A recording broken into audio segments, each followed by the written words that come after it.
Hello, this is Cal with A Simple Life, and we have our Nigerian goats right here, and we have one goat right back over here. Sugary is her name. She's very sweet. That's her right there. She's the tricolor. She has a scur that is growing back into the side of her head. So we're gonna take care of that today. There are two methods I've seen used. One is almost like an angle grinder. The one I'll probably use if I do that method will be using compressed air.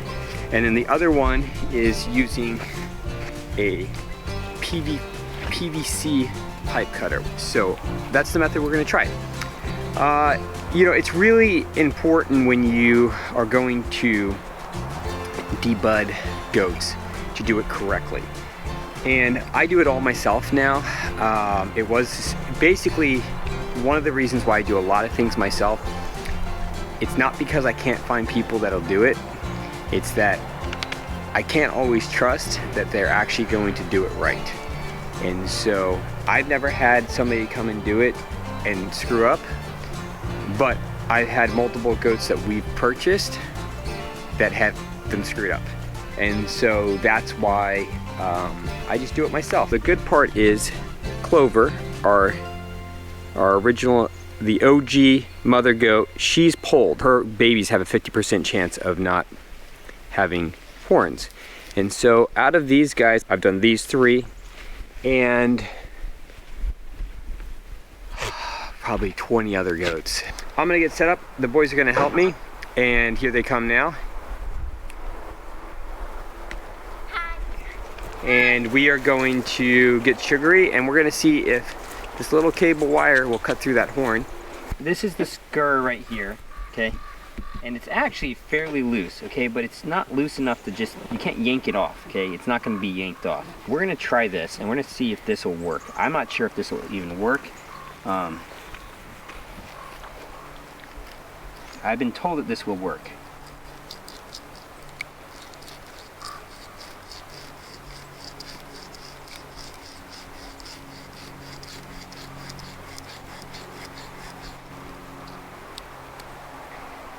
I'm going to tell you right now,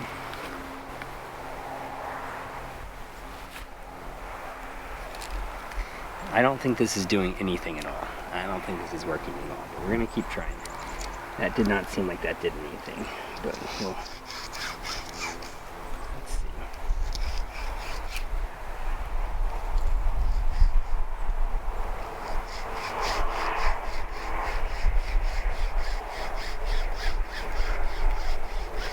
Maybe it is. It's certainly causing the cable to kink up. Yeah, that's not really doing much at all. Excuse me? Yeah. How does the wire cut to the horn? It's not. I mean, it is slightly, so it's not really cutting through the horn the way we'd like it to. So we're gonna go over to the shop. I'm gonna put a little cutting blade, diamond cutting blade, on my angle grinder that's powered by the compressor, the pneumatic angle grinder, and we're just gonna cut this off with that. It'll make it a lot easier because this didn't work, but that's why I've tested it. So what we're gonna be using is, we're gonna be using this. This is, it's pneumatic, okay? And this is actually for cutting metal. It's just got a little like sand, they're diamonds, little diamond grit on it. It'll do fine for this from what I've been told. So we're gonna try it and see how it works. All right. So, you're holding her, buddy? Yeah. All right. So what I don't want is her moving. Okay, that worked out good, okay. How does that?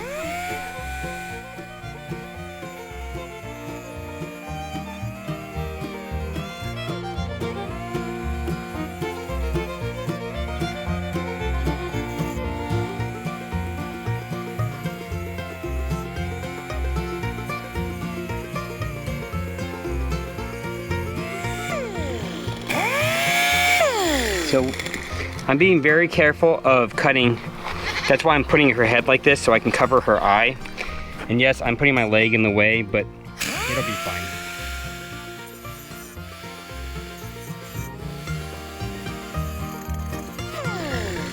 Trying not to get it to vibrate, but.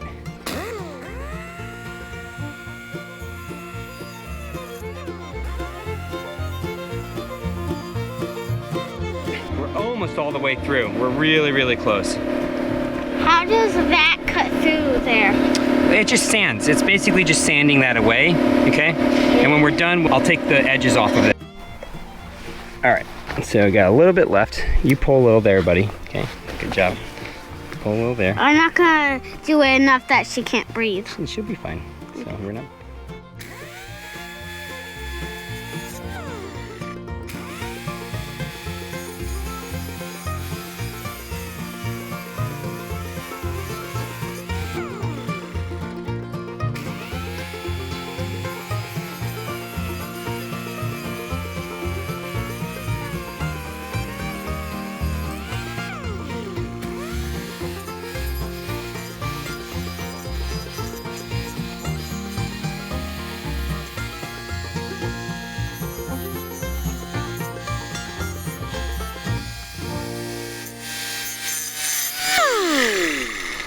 Is Okay. the goat making that noise? Yeah, she's making a little humming sound. She's not too happy about it. That worked splendidly.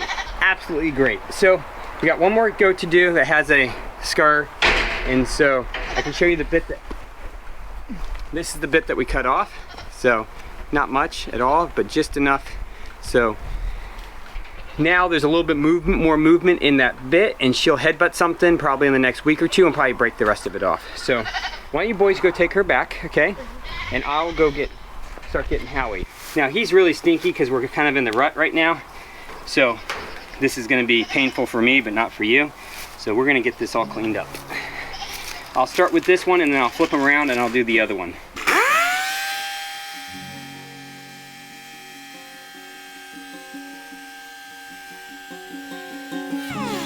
I'm basically just getting him used to it so he doesn't spaz out. What's spaz out? Spaz out means freak out. He doesn't freak out.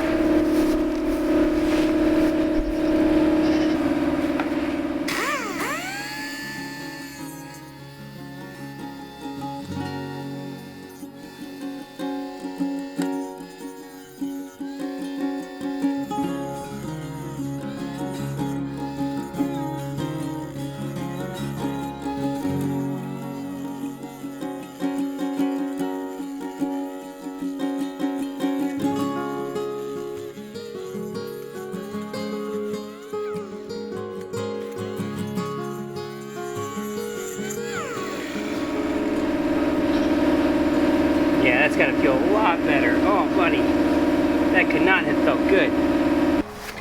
I'm a little too close here, and I can tell because I can see a little bit of blood right there. So I'm gonna come farther out from that. Obviously, there's still a little, and I'll clean this up. But obviously, I was too close, so I'm gonna come farther out. This one wasn't an issue, so I was assuming that that one would be the same, and it's not. So I'm gonna come farther out and just deal with it out here.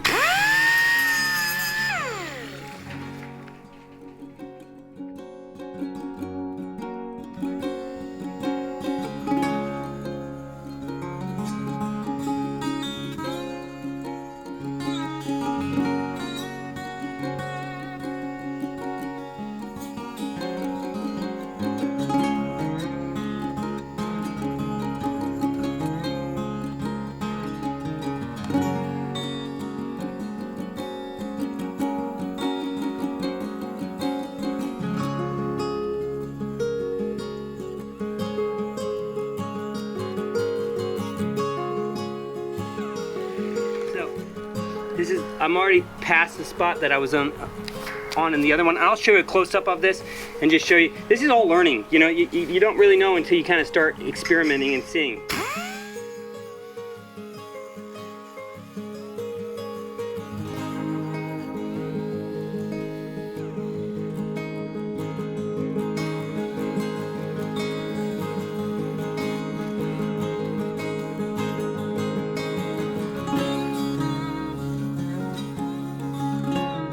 Oh, dude, literally just a wee bit.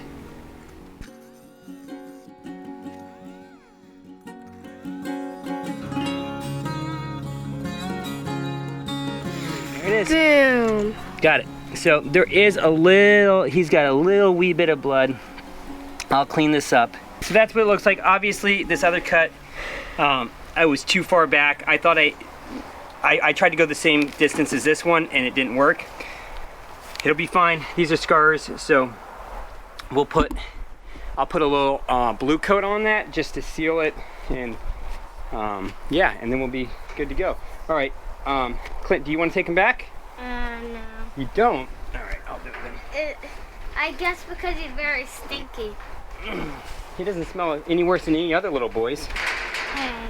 Hey. Saturday chores, like I was saying. So today we're gonna work on something that I normally don't. To show you my shameful mess that I have here.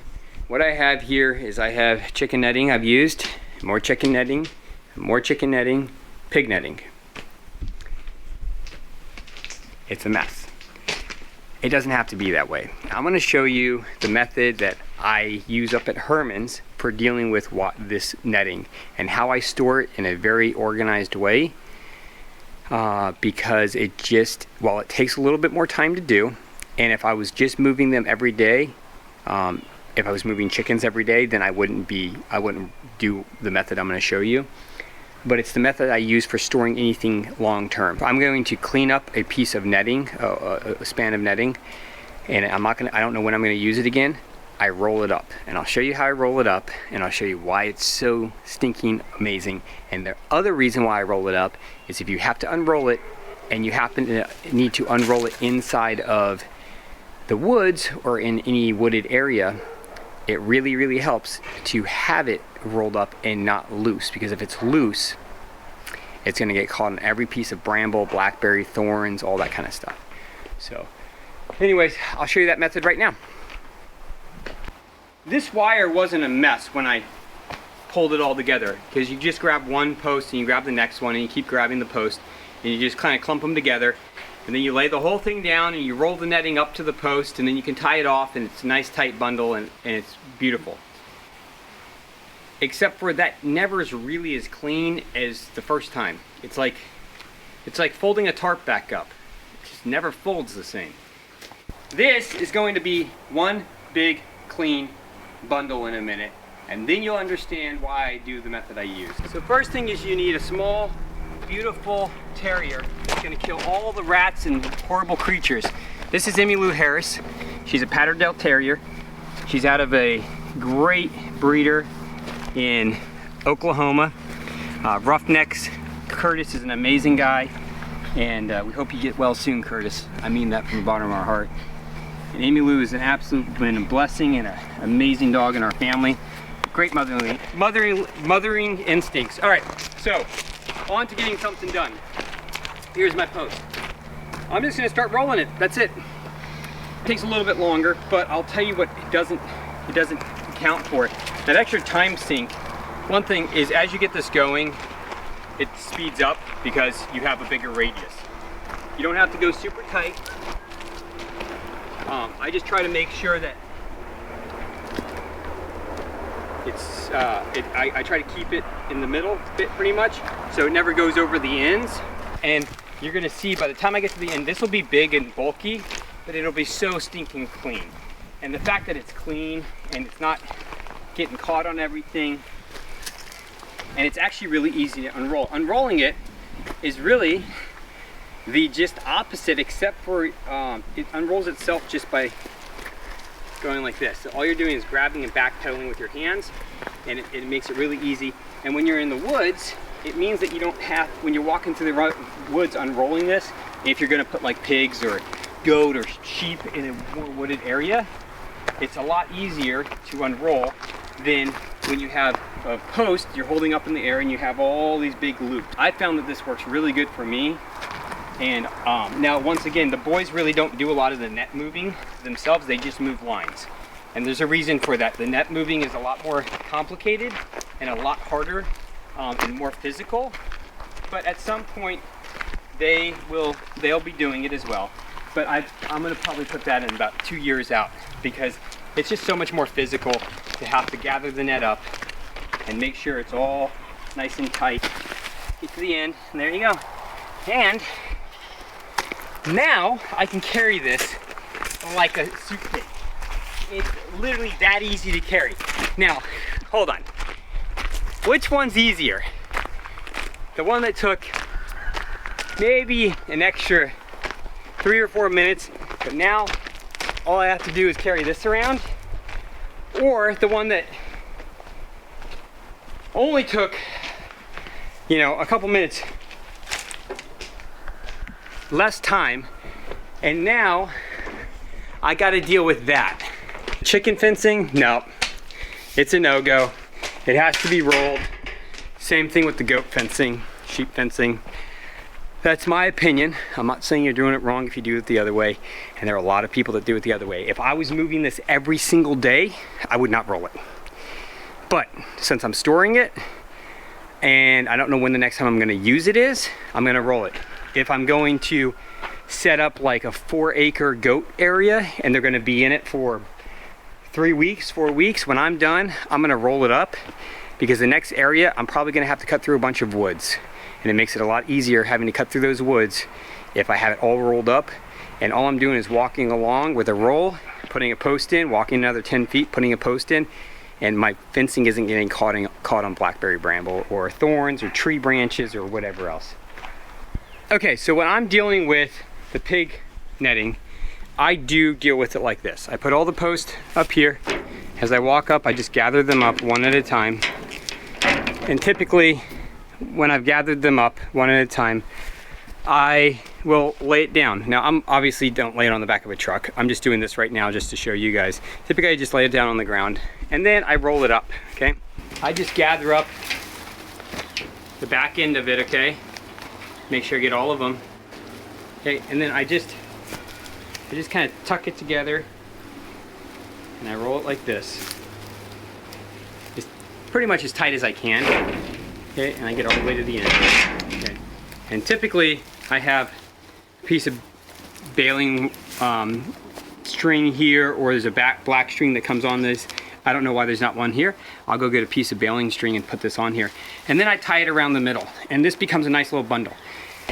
It works great for this application with the pig pastures. The longer stuff, it doesn't work as great, and the main reason why it works great for this is this stuff is a little easier to kind of bundle underneath your arm and feed it out as you're walking through the woods. Where the goat wire is just too tall, it's a little bit more awkward. As well as typically, my pigs aren't in blackberry bramble where my goats are. And that's kind of the difference. Anyways, I wanted to show you this, and we're almost done. I got the 2 rolls done. I got 1 more roll to do. I wanted to show you that big old white roll that was a mess. Now it's just a duffel bag, basically. Really easy to carry, especially when you're gonna hike through the woods.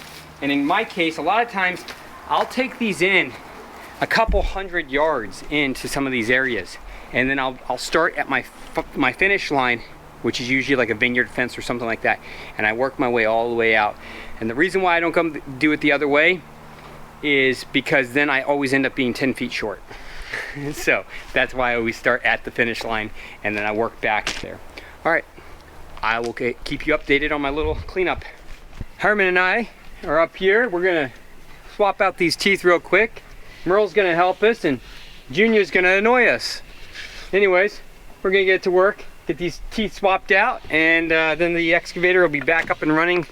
So why do I refer to this property as Herman's? Well, to be honest, it's out of respect and love. Herman spent 65 years of his life living on this farm, raising a family on this farm, and when he got to the point that he couldn't take care of it any longer, he asked me if I would like to buy it. I told him absolutely. I couldn't make him an offer. He needed to talk to his trust and his family and come back to me with an offer. And I took his offer, and we purchased the place 2 years ago.